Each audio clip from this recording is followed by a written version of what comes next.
very good evening, morning, and afternoon to all of you who have joined us today. I'm Rashika, and I'm glad to be hosting this workshop, this special workshop today. So, communications and interactions are the means of connection with the user, and certainly the most important part of UX. So, how do you enhance UX with interactions and by creating better interaction design? Let's learn today with Alison. Alison is a user advocate focused on delivering strategic and meaningful user experiences.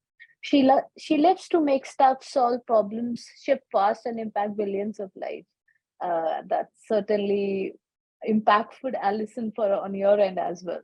While being fascinated with all aspects of user experience design, she specializes in ideation, storytelling, and visual design. Alison, a very warm welcome to you. And thank you for doing this workshop with us with ProApp today. The stage is all yours.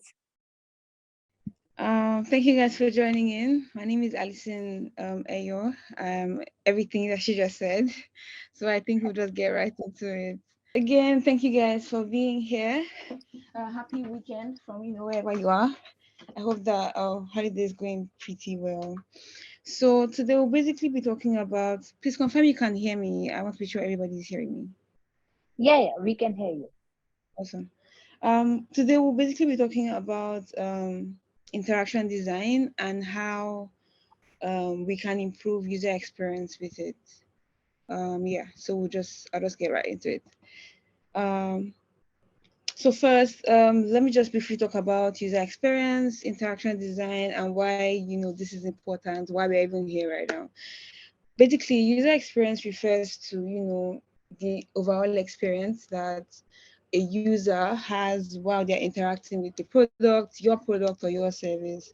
And it basically encompasses every aspect of your user's interaction, from the initial impression to the final outcome or results that they, have with your product or your service.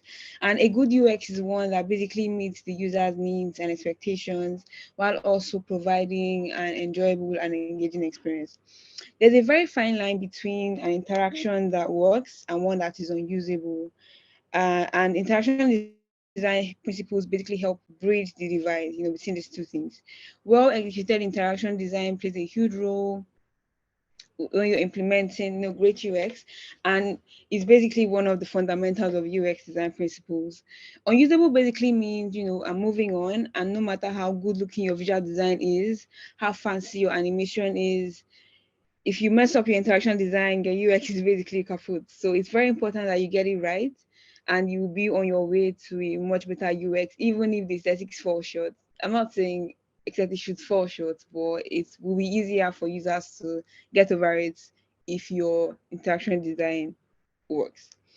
If it does, the product will basically have a much better chance of succeeding, which will in turn contribute to the bottom line, good UX. Um, I don't know if you guys are familiar with the Interaction Design Foundation Association, but they have defined interaction design as the structure and behavior of interactive systems.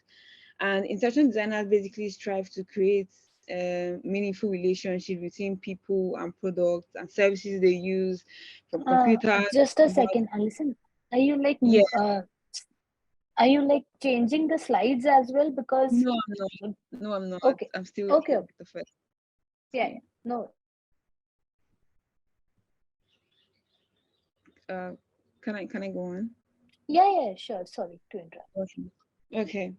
So basically, interaction design is uh, in general is basically concerned with creating intuitive and engaging user interfaces, from defining your user flows and your information architecture. I'm sure you guys are familiar with that. And then designing interactions that feel natural and seamless. It's very important that the UX and interaction design are on point and are really necessary to creating successful digital products for a number of reasons. Basically, for user satisfaction, as I've mentioned, for engagement, for efficiency, to reduce errors and frustrations, brand image, all of those good stuff. The summary is UX and interaction design are essential for creating digital products that are easy to use, engaging, and satisfying for users. By understanding the principles, we can basically create products that meet user needs and exceed their expectations. And we will be going to the principles right about now. So the first principle for me that I'll be sharing today is discoverability. And this basically just means users should be able to find what you're showing them, what you need them to see. If the user cannot find it, then it does not basically exist. It's very, you should be able to, it must be made clear, at the bell, what actions are possible in a UI in less than a microsecond. For example, think about labeling icons as you can see in the GIF that is playing here. If your icons are unlabeled, they are very likely to throw roadblocks in the user's path because they have to stop and think about what it means, decipher what some icons, especially for icons that are not universally used. Sorry, and by making your users do that, you are interrupting the flow that they are, on, and users don't want to learn your UI as they're going. They need to be able to understand what it means. Typical example is your icons for your home, for your search. They need to be able to just look and know subconsciously what this means. I don't need to stop like, oh, what could this be? So some of this basically is your interaction design should be discoverable. Make sure that users can find what they're looking for and they can understand what you're showing them at a particular point in time. The second principle will be learnability. And in an ideal world, yeah, a user would remember every function after a single use. But we don't live in idealism. The reality is that familiarity and intuition are things that we must consciously design into the interface. My favorite UX law is Tesla's law of conservation of complexity, and basically states that every system has an immutable amount of complexity that must be dealt with during development, specifically when designing your UI. So successful interaction design boils down this complexity into the most comprehensible manner through consistency and predictability. For example, don't make some links open into a new tab whilst others redirect the user. Don't use a light box for some images while others open new tab. Consistency basically creates predictability, which improves learnability. Think of it like all your social media platforms, your Twitter, your Instagram, your TikTok. They are different products, and they have like all good UX, different levels of good UX for lack of words. But there's this consistency from one social media to another. Think of the very first version of Facebook. There has been improvement over years, but it's easy to learn. The different versions didn't just go from A to Z. It was a learning curve. So it's starting to introduce rich features little by little, and users were able to learn as the products improve the versions basically. So a common tactic for improving learnability would be using UI patterns. Many sites and applications already use these patterns, so the users are familiar.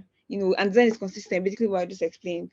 You can still see plenty of creativity to customize design elements for your site, but it's still very familiar, for lack of words.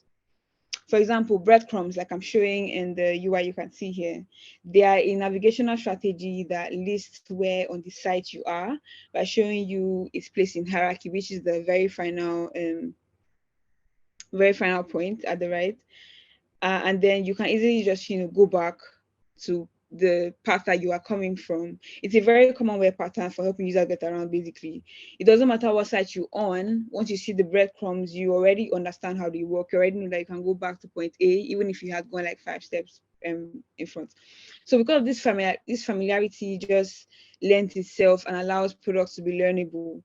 And when products are learnable, it encourages people to use this product and also, improves usability. The ultimate goal of learnability is to hook users on your product faster, as explained in the book Hooked. If you guys have read that, if you have not, please take a look. It's a very good book for product owners, designers, and developers. Otherwise, basically, yeah, Alison, that's people are saying in the chat that they're not able to see your screen. fine. Oh, I'm so sorry. Let me stop sharing and share again. Right. I'm so sorry to interrupt you and breaking your Oh, rhythm. it's all good. Can you guys see my screen now? I can see it. I was able to see it earlier as well. Can you guys see the screen now? Yes, yes, yeah. Awesome. Okay. Thank you so So much. the Yeah. Sure.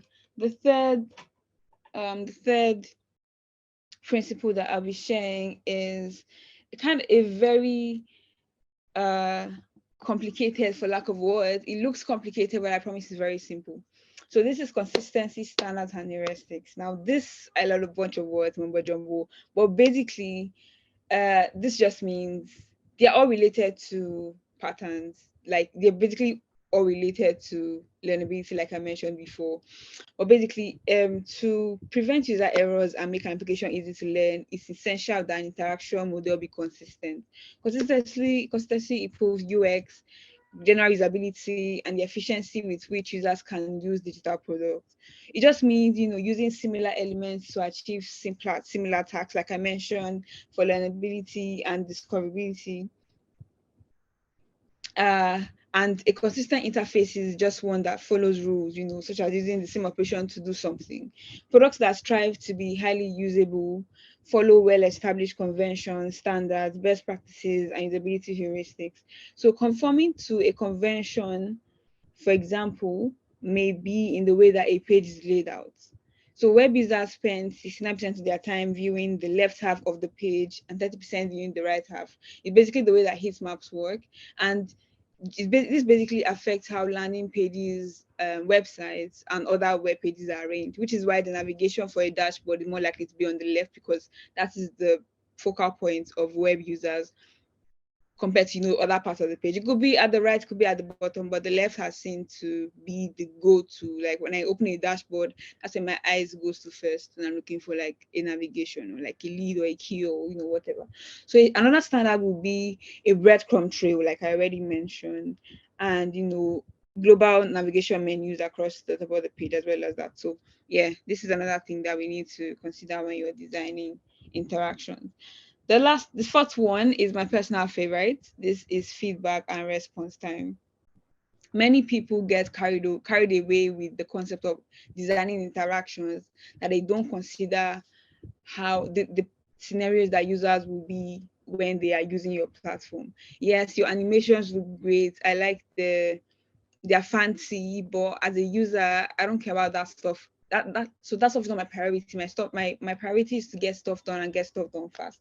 So if the user interaction is a conversation between your user and your product, then your product has to participate in a friendly, interesting, and helpful manner. Whether you're using an elaborate animation or a beautiful micro interaction or a simple beep, the response gives the user the satisfaction of knowing if their task was or was not accomplished and what to do next. This is the most important thing for that user at that time. They don't care about your colors, they don't care about your gradient. I mean, these are nice to have, but the important thing is I want to know if the task was successful or failed and what I need to do to get what I want to do done, basically. If you look at the Hootsuite example I have at the bottom right, you can see that the O simply goes to sleep after a long period of user inactivity, which makes sense, since the app pulls in data from Twitter and does not want to overload the API. The feedback is intelligent, it's fun, and actually turns a possibly negative experience, which would be, stopping the updates, into a positive one. So it's important to mention that a key factor in feedback is response time. The response times need to be as immediate as possible. With if you have any lag time can basically kill users momentum. So if you don't want that, just imagine you were trying to get your money out, and then instead of them showing you if your money got out or not, they're just having interactions dance around the page. I'm in an emergency, I need cash right now, I don't care what is going on. You can show all of that and improve the user experience of your application, but it needs to be done fast. So don't waste seconds or minutes of your user's time trying to show them more fancy things you did as a designer. It's very easy to get carried away with these things because we are all visual heavy people. But we need to remember that there are different scenarios, and most times users don't really have time to watch all of those things, play on the screen. The best interaction designs are barely, time consuming. They respond promptly and they don't require much thought. Yeah. The last one is another personal favorite, but this one is called affordances and signifiers. This is ignore the vocabulary, something that we already know. We just probably did not know what it was called. Can you guys just skim my screen, by the way?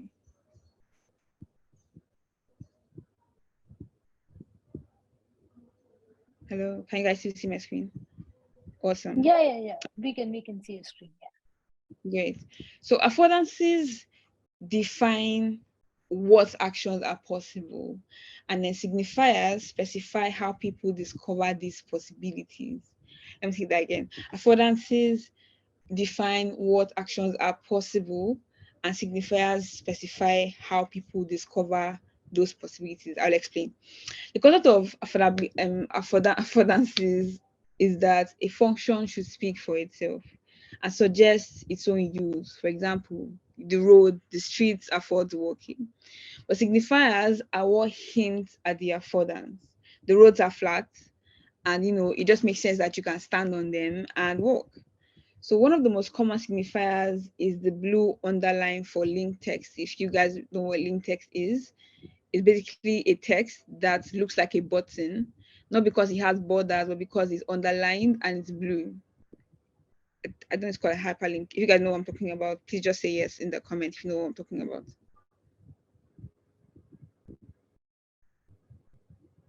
It appears the screen is loaded. What do you mean? I don't know what you mean. Can you see my screen? Yeah, this is probably a Zoom thing. I'm not sure what's going on. Let me stop sharing and share again. Yeah.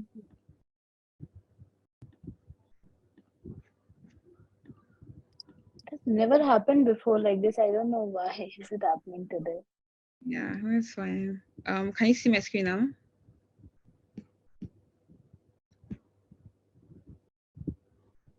I'm sharing Uh, again. Can you see now? yeah, it's visible for me. Yeah, I think we Awesome. can see it. Yeah. Okay, awesome. Um, yeah, what was I saying? Yeah, I was asking if you guys know what a text link is. Please just send an emoji or wave or say yes on the comments if you know what a text link is.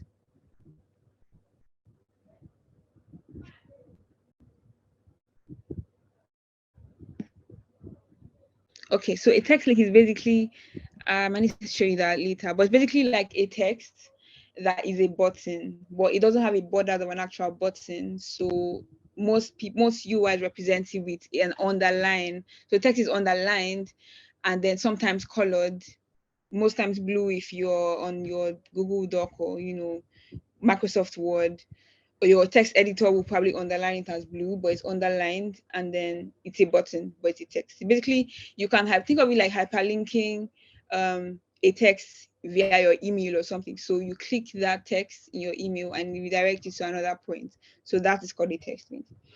Um, Basically, a text link is like a queue for most users that know what it is, that clicking on that text will take you to a new page. So without signifiers, which is the underline, users won't be able to perceive the affordance, which is the text link. I don't know if that makes sense. So another example would be the play button on a video. When you see a play button on a video, you know it's a video and you want to click the video so it plays and you start watching it. But imagine a video that did not have a play button, it looks like a static photograph. So in these examples that I've shared, you can just see the progression of the button design. The first stage lacks any signifier, it just looks like a standard text. And then the third one looks more like a button because it has like a border around it, and then it just looks clickable, basically. Signifiers also work on a very metaphorical level because people also need to know why they would interact with something, not just if it's possible. Yeah, so that's another thing that we need to consider when we're designing interaction design. The next thing I want to do is walk you guys through the case studies of 5 applications that I have selected, and I've seen that they've been able to nail the interaction design and user experience design to basically give perfect, almost perfect, but very, very commendable user experience. But before we do that, some of everything I just shared is that the best interaction is this should be your takeaway from this principle that I just shared. The best interaction designs do not try to reinvent the wheel, they just make it more efficient and effective use of patterns in a new way. So it's basically the norm, but they're not reinventing the wheel, not doing something very different, like doing something totally dynamic. It's just a way to they're just making efficient and effective use of patterns that already exist, but in a new way. I hope that makes sense. basically now we'll go into the case studies that I have. I'm gonna show you guys in a bit. The first one is one that I just found like a few months ago. It's called Headspace. And if you don't know Headspace is a popular meditation application that uses interaction design to create a calming and engaging user experience. Now, heads up, you guys can go to Play Store or App Store to okay, okay. App Store to check out these applications in your own time. I think it will make more sense if you are using them, but this is just my own selection. And you can share your selection in the comments as well. I will be happy to check them out as well. I do like discovering new products. Okay. Basically, Headspace basically features a simple and intuitive interface that guides users through various meditation exercises. Very clean visual design. It's clean, it's uncluttered, calming colors, playful animations that help users to feel relaxed and engaged. The app also kind of provides immediate feedback to users, with visual cues that indicate progress and encourage users to continue their practice. Finally, the app provides personalized recommendations, which I absolutely love, and reminders that help users to feel more connected to the experience. So I don't know if you guys are seeing the animation that's playing on the screen at the right, but it feels very relatable. It feels like this person is like, if it's so personalized that I can almost resonate with this thing. Like, it resonates with me basically. So this is just tip of the iceberg of how they have been able to use interaction design to like improve the entire UX of the product. But I recommend that you check it out, even if it's just for research purposes. Please take a look. Headspace designers did amazingly well.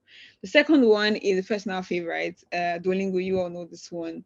But if you don't know it, Duolingo is a language learning application that uses gamification and personalization to create an engaging and effective learning experience. Duolingo features, we have a playful and colorful visual design, animated characters, game-like elements that help to make language learning feel fun and engaging. They also use personalization and feedback to create a sense of progress and achievement among users. With rewards, they have badges, that motivate users to continue their learning. Now, what worked well for Duolingo is their use of gamification, personalization, and feedback, creating an emotionally engaging and effective language learning experience. By making language learning feel like a fun and rewarding activity, they have been able to attract and retain a large and engaged user base like me and other people who use Duolingo for language learning. If you haven't used Duolingo, I also really recommend, even if you just be using them for. Okay, I'm sorry, I'll slow down. Even if you just be using them for research purposes, I recommend that you take a look at the products from the app or the Play Store. The third one would be NRC Fitness. This is not a fave, but they did pretty well. If you don't know them, this is the Nike Run Club application. It's basically a fitness application that uses interaction design to create a personalized and motivating running experience. I had to download this one because I needed it for work. Yeah, we have a sports corner at my job that required us to use this application for some kind of competition sometime last year. But this app features a sleek and intuitive interface that guides users through various running workouts with real-time feedback on pace, distance, and other performance metrics. Nike Run Club application also uses social features to create a sense of community and accountability among users. They have leaderboards, they have badges, they have challenges that encourage users to compete and connect with other runners. What worked well for Nike Run Club application is their use of personalization again, feedback, social features, basically just created a highly motivating and emotionally engaging running experience. Because of this sense of engagement and progress and achievement that they provided users, as well as the community of like-minded individuals think that they did, they've been able to create a loyal and engaged user base. Again, check this out on the Apple Play Store for more. The fourth one would be Spotify. We all know Spotify. But what about the mobile application? What about the interaction design? improve the UX of the application. If you don't know Spotify, it's a music streaming platform that uses interaction design to create a personalized and engaging music listening experience. The app's interface is highly visual and interactive. If you have a Spotify, you already know this. If you haven't, please check it out. I highly recommend. They have personalized playlists, recommendations, and other features that help users to discover new music and curate their own collections. Even you could basically create your own playlist and share playlists on Spotify. It also uses gamification to create a sense of fun and playfulness among users with features like, the daily mixes, year-end wrap-ups that encourage users to engage with the platform. And what worked well for Spotify is personalization, the interactivity that they have, gamified experience that created a music learning experience that was both engaging and emotionally rewarding. By providing users with this sense of discovery, they were able to create a loyally and emotionally invested user base, like me again. If you haven't used Spotify, I recommend. They have really good UX.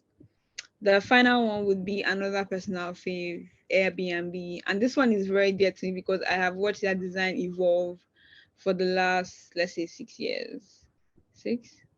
5 years, let's say 5 years. So I have recreate so as I watching Airbnb when I was starting out in design. So I basically have recreated everything they've done, and I have seen how one version is better than the other, how they have improved versions over the years. So this is from their website to their booking experience, checkout experience, payment experience, even after using the facilities experience. So everything just basically makes a lot of sense, and I'm able to learn personally from the way that the designers have evolved the design over the years that I've been watching them.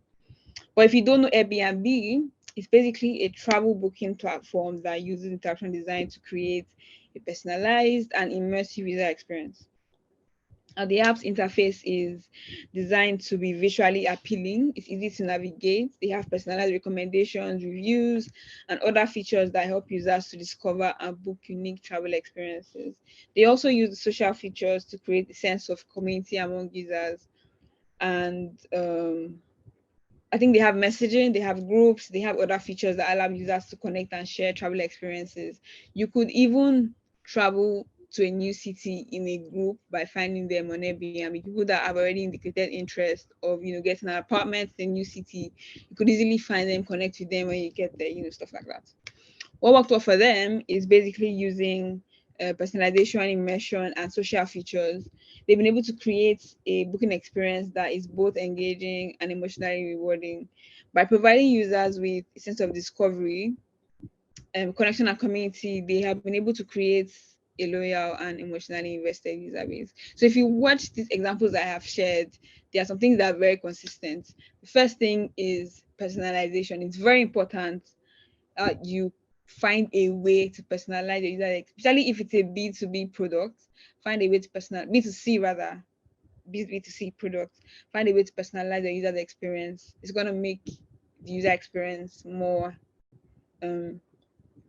better, a lot better, and you are more likely to have your users coming back if they know that you care about them. Make your users feel like they are your only user. Like, I want to feel like I'm the only person using you. Like, you basically work for me. I want to know that your world revolves around me, if it makes sense. Basically, I want to feel special. I don't want to feel like a crowd of people that you're just serving. I want to feel like you are very peculiar about my needs as a person, and that you are personalizing my experience on the application, if that makes sense. Yeah. So um I hope that this has been able to shed more light on interaction design and why it's important for user experience of an application. Finally, what I will say is that interaction design is not just about how interfaces behave or how they look. It's about how people behave and adapting technology accordingly. So you need to be able to watch your users, how they are acting, how they are behaving, what their needs are, and then design your product accordingly. It's a two-part challenge. The first is that you must know your target users on a level that reveals what they like and what they expect, which is why user interviews are very important. And your second part is that you must figure out how to satisfy those needs given your technological constraints. Now, when in doubt, because doubts will arise, especially when you're working with a large team and you need to decide what is priority. When in doubt, just think about your own experiences interacting with similar designs and use that to improve your own design, which is why competitive analysis is something that I highly recommend. Competitive analysis, if you don't know what competitive analysis is, basically you just looking at your competition and then just showing what they have and what they don't have. So you as the user use your competitors product and see what part of it causes friction for you, or more likely to cause friction for a group of people, maybe a different set of people who were not included in, like, who are not catered for lack of words, in that computer design, and then we design yours and then make sure that it's highly inclusive, highly accessible to as many people as possible. Keep reading. It's very important that you keep reading and, just basically learn more. And yeah, I hope that covers it. I hope you guys learned. I learned, even though I made the slides. But yeah, thank you guys for having me. Thank you so much, Alison, for this wonderful workshop. If you guys have any questions, you can put it in the Q&A section and we can take it with Alison right now.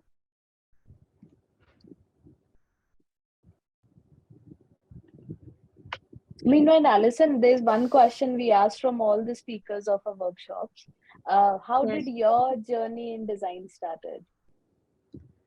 Oh, okay. So, it's very funny. So before I started product design, digital product design, I was a graphic designer, and I was a very shitty graphic designer. I was terrible. I didn't understand a lot of principles of design, so I was just designing based on vibes. Like, I was looking at the work I did. This is like maybe 8, 9 years ago. Very terrible, and I actually felt like I wasn't creative enough to design. So I moved on to software development. I started front end development, and it was good, but then I still felt like it was restricting. I had a lot of creative ideas that I couldn't implement because I just had to implement what somebody else had designed. So I went back to product design. And then, funny story, when I went back to product design, I realized that there are actually principles. Like, oh, there's a rule you must follow. You can't just design anything. You're designing for people, Right. colors have a principle, text have principles. You can't use more than 2 or 3 typefaces on one screen. It was so mind blowing. I had no idea. So then I I had kind of went back to graphic design for a little bit because the company that I was working for didn't have a graphic design team. But then, I found my feedback back in UI and UX design. And then I started motion and interaction design and a bit of illustration. So then, product design, here we are. Yeah, it's been a very interesting journey, but it wasn't smooth. It wasn't smooth at all. So, what was the part that you loved the most about it? The part I liked the most is basically that, my product managers just come with the roughest of ideas. In my office, we have very random meetings, like, oh my god, here's a good idea, let's do this. And I take all of their good ideas that you probably had in the bathrooms and I translate it to like very beautiful screens that are very functional people get to use. And it makes me think, these people that invent TikTok, is this how they had the idea? Did it come to them randomly? It just, I just, the entire product development process is just very marveling to watch, basically. But I love it here. It's not the easiest field. Sometimes I have creative blocks that take me days to get over, but at the end, the Right. result is very cool. Right. And later we realize that there's a process for ideating as well. The ideas don't come like this. Yeah. Cool. I think we have two questions. The first question, it's from Karthik. So, what is involved in the process of interaction design? I didn't hear you. Sorry. I didn't hear what you said. I didn't hear the question you read out. Yeah. What is involved in the process of interaction design? Okay. So basically, again, it depends on the type that you're doing. Like I mentioned, it could be macro interactions. The whole point is to make sure that you understand your user's pain points. So I think I need to define interaction design first. So interaction design is basically the structure and behavior of interactive systems. How what goes on is just basically concerned with creating intuitive and engaging user interfaces, defining user flows and information architecture, and designing interactions that feel natural and seamless. So it's a subset of user experience design. So I think the first thing you need to do is map out your user flow and interaction or your information architecture. When you do that, you'll be able to map out what points require feedback and what points are likely to cause friction for the user or pain points for the user. Because like I mentioned, a very important principle of interaction design is feedback. That's like the most important one. So you need to know at what point you want to communicate with them and how you want to go about with it. So many people get creative and add touch-ups here and there, but the core part, most important parts are those parts that require you to give them feedback, tell them what's going on. And I highly recommend that you don't do anything outside those parts, because too many, if there are just too many, if it's too busy, it's another problem. So it's important to identify the important points that you need to give feedback, and then do it there, which is why you need a user flow mapped out in front of you, preferably on paper. I'm a very traditional designer, so yeah, it's important that you have it mapped out, and then just just identify where you want to put what and how you want to do it. Most times you're going to have to do some kind of design reviews or auditing or QA to be able to be sure that you're not overwhelming the user with too many moving parts. Because it's another issue. If I'm trying to withdraw my money, for example, I work in fintech, I'm trying to withdraw my money, for example, and you're just dancing around, too many animations that are distracting, it's another problem. So it's very important that I keep it as minimal as possible but still very engaging. So yeah, I hope that answers that question. Great. I think next one is from Israel. I guess you already answered the first one. The Okay. second one would be, I did not understand the principle of learnability. Okay. Can you explain it again, please? Sure. Okay. So let me find a more relatable. Okay. So who asked that question? His name is Israel. Hi, Israel. Nice to Right. meet you. So think about it like the Zoom interface. Are you on your web on your mobile?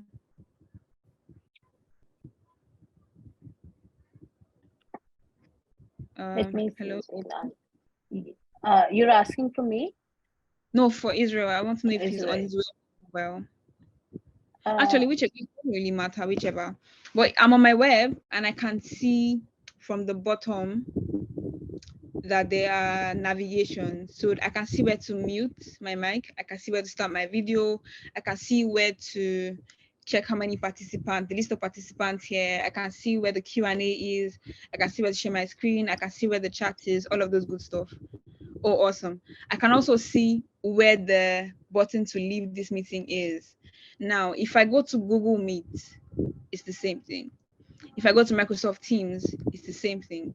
If I go to Slack huddles, if you huddle on Slack, it's the same thing. So all of these web conferencing interfaces have similar views. Obviously, some of them have more perks than others. Some of them have better UX than others, but they basically look the same, because that's where, if you're on a video call, most of the actions are gonna be lined up at the bottom, basically. Now think of it like a dashboard on your web. Most of these dashboards have the navigation either on top if they don't have a lot of items, or on the left if they have a long list of items. Think of it like your mobile navigation on your phone. If you go to your Twitter or your Instagram, it's on the bottom, or as a side nav on the left. Do you understand? So basically, they are different products, but they are not reinventing the wheel by doing something crazy, because that is how humans interact with it. As much as you want to be dynamic, you want to be different. If you're going to make an update, if you're going to bring a new product to the system, your users should not have to float or take like another course to understand what you're doing. Now, do you use cryptocurrencies? Are you familiar with cryptocurrencies? Let me explain with another example. If you use Binance, just say yes.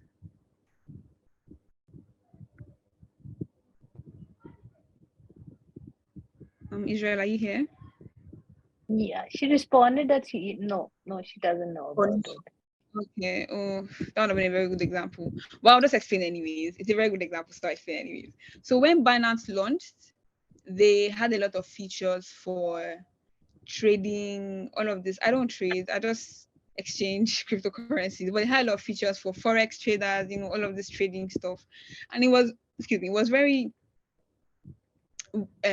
difficult for basic people like myself who just wanted to buy the stable coins and sell stable coins. If I received the stable coin, just receive crypto and send crypto, it was difficult for me to find out where it was because there was just a lot happening.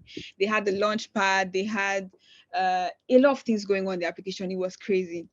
So even though they had a lot to offer, were not able to get a large number of their potential users because their users could not navigate the space. The crypto space is already very complicated. So coming to this application to see all of these things was too much. So people started going to, competitor applications. Now, what they did was they created a light version, which is like a subsection, like they created a version for new users where people who didn't want to be exposed to all of this other technical advanced trading features could just go send crypto, receive crypto, swap crypto. That's all you do there. Very basic, very, very primary. In addition, what they did for the light version was they have a YouTube academy where they teach the complex things. So they added a link, a widget to their YouTube on the light version, which was way better than what we had before. So you see how they already identified that we are losing beginner um crypto novices because they don't know how to navigate our platform. So it's very important that if I don't know what's going on, I'm gonna leave, especially when it's related to money. I don't want to do something that can make my money go. Crypto is very, we already know how the space is. It's very easy to lose Right. funds. So if I'm not sure, I will not do it if I don't know what's going on. So it's very important that your users can tell what is what in your application. This ties down to something as basic as your icons. Your icons are very visual and they may or may not have descriptions like icon titles. Hmm. Yeah. As much as I recommend that your icons have titles, it's very important. Some applications like Twitter have defied the odd and did not add titles to their mobile application. However, if you're gonna do that, be sure that your icons are recognizable. If you look at the mute icon on the Zoom, you can see it's a mic. I know it's a mic. You look at the Right. video camera. You look at the chat, the QA, it's a chat, so it's very recognizable. Do not try to be too dynamic and just put something completely different. Because I've used so many applications, I already know that an envelope is probably a chat or an email, a magnifying glass is search, a bell is notifications. I'm already used to those things. So don't try to be too dynamic and then now change what I'm already used to because it's just a whole lot for me. If I come to your application with the intention of writing an email and then I have to start learning, what your icons mean, I just want to send an email. I don't have time to learn your UI. I don't care about your UI. I just want to get this email sent today. So, it's basically now it's a lot for them, basically, which is why it's important that, you use, as much as you want to be different, don't stand out too much that users are now like really struggling to keep up with you. I hope that makes sense, Israel. It definitely does to me. I would say that. Cool. Okay. I think the next question. So, learnability is about sticking to already existing standards. That's what Israel follow-up question on. Yeah, basically Right. it is. So try to be creative around what currently works. You can be creative with it. Right. Think about what product can I use? I don't know if TikTok is a good example, but Hmm. basically you can be creative, you can stand out within the constraints that exist because you're still designing for human beings and technology will evolve, but you're not going to evolve it all by yourself. It will be slowly, Right. we will all gradually get there, one version after another, we get to where we want users to be, but it will take a long time and a lot of patience and a lot of work. But don't lose your Right. current users now because they're trying to reinvent the wheel and stand out. Yeah, So it's basically not reinventing the wheel altogether. It's about making the process flow. exactly. Cool. Okay, the next one from Israel was how did you create your presentation? I like that I could see the apps in a way that was interactive. Okay, so I think you're talking about the case studies. I designed this on Figma, but I screen recorded the interactions on my phone. And the premium version of Figma allows you to embed videos on your screens. Yeah. However, if you don't have the premium version, you could easily just convert the video to a GIF and embed as well. You could do that on the free version if you don't have the premium version for Figma. But yeah, this was all done on Figma. Cool. Let's move on to the next one. Uh, who is the decision maker for interaction, micro interaction design? Is it business side or is it designer side? So the business guys don't care what you design. That's the first thing. And if there was a way for them to make money without design, I promise you they wouldn't hire you. But what I have seen, so I work for a startup where I was the only person for a while. And it was difficult to convince my boss that some decisions needed to be made. First, because I wasn't very convincing, I couldn't put a strong foot forward. Also, because I was trying to like, I'm Nigerian, so I'm designing for another, like, I was designing for people in the US, and he just basically felt like I didn't know what it was like to live in the US, which I understand. But Right. there's a pattern across the globe. There's a norm. All of us are on social media. All of us use most of the same products. So we all a similarity as much as we have cultural differences. When it comes to tech, I believe that we are all one. And the Mhm. dynamic is from tech savvy to non-tech savvy, not region based. So we all will Right. relate the same way um, on a global scale. So it was difficult to convince them to do some, especially when these things required me to take more time, like illustrations. He was like, "Oh, I don't care what happens. I just want this thing to be shipped tomorrow so we can get users on board." So it depends on who you're working with. Yes, it's a designer heavy decision, but it might be a struggle to get your bosses or your business people to sign up on that because they don't think it's important. So what I do is I have a a thing where I do these things before I tell them. So let me explain. Now, I was doing the interaction design challenge, and I started to try out interactions that I wanted to implement, but I did on a dummy product, and then I shared with the team. "Oh, guys, this is what I did over the holidays. What do you guys think?" And then they're like, "Oh yeah, let's do it." So you see, I didn't tell you I wanted to do it. I already did it for somebody else, and you're already, envious, and you want it on yours as well. So that's the way that I got them to sign up on some things. I don't basically show them how UX of a particular competitor, especially, they so hate it when competitors are winning, how competition was able to implement something, and how users are responding to it. We see the numbers, it makes sense. So then they are able to sign up on it. But it boils down to you to implement it and then show them and convince them that this thing actually works. And they need to be able to see how it basically generates to money at the end of the day. We want to see how it is affecting the cash inflow at the end of the day. So yeah, it is the design heavy, but the designer, you don't just have to design it, you need to be able to sell your idea to them on the business side of Mhm. things. Great, great. I think there's another interesting question lined up. With consistency, how come Apple products are intentionally different? They don't seem to play by the general rule. They made theirs. Yeah, so I like to know where this person is from. Now, Rotimi It's is from. Nigerian, and I want to tell you that in Nigeria, Apple has us on a hook. They basically not brainwashed, but they have us on. They've sold themselves to us so much that we buy anything they sell at this point.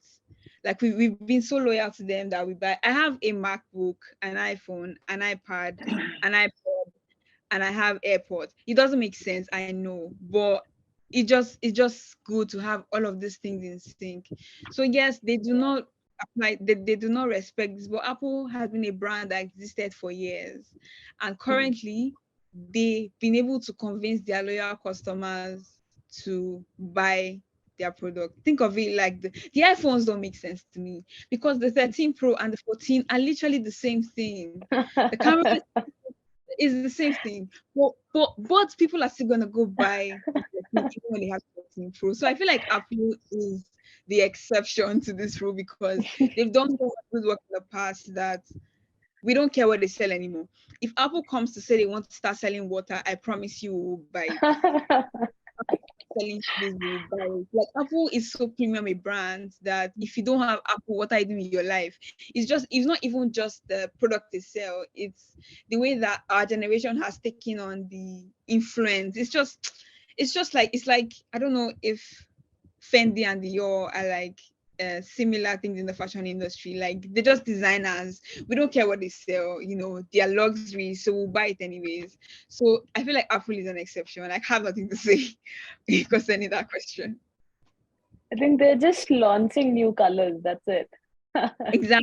Exactly. Right. Cool. I think we don't have any further questions as of now. Uh,